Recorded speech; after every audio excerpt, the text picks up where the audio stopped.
Hello and welcome to the Book Club Review. I'm Kate. I'm Laura. And this is the podcast about book clubs and the books that get you talking.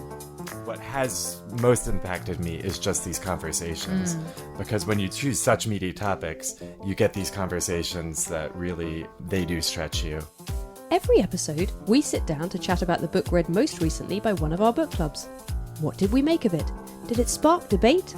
And whether we loved it or loathed it, the big question is always, was it a great book club book?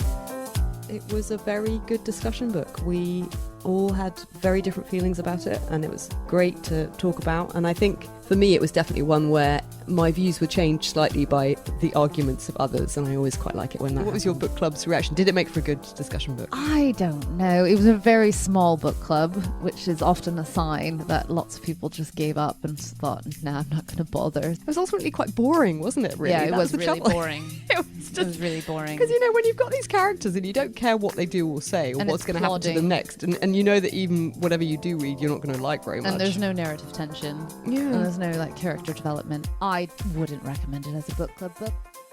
For our regular interview, we talk to someone about their book club.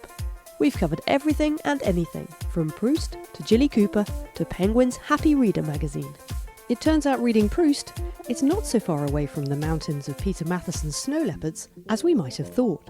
And I remember the first meeting, I said, think of yourselves as having signed up to climb Mount Everest. We're going to rope together and we're going to climb to the top. We sat down with Kat Brown from the Jilly Cooper Book Club, who explains that it's not just about the bonking. I suppose because these books are so joyful and funny and witty and filled with great jokes, it's joie de vivre basically, and you know, we need all that we can get of that in current times. All that, plus our usual recommendations for your next book club read. Well, following on from Two Serious Ladies, I thought to recommend The Driver's Seat by Muriel Spark. There's this book, At Swim Two Boys, by another Irish author called Jamie O'Neill. Different in that it's about a young woman rather than an old woman is this book called Ruby Fruit Jungle by Rita Mae Brown. For full episodes on these and many other books, find the Book Club Review on iTunes, Spotify, or wherever you get your podcasts. And you can follow us on Instagram at Book Club Review Podcast. But for now, thanks for listening and happy reading.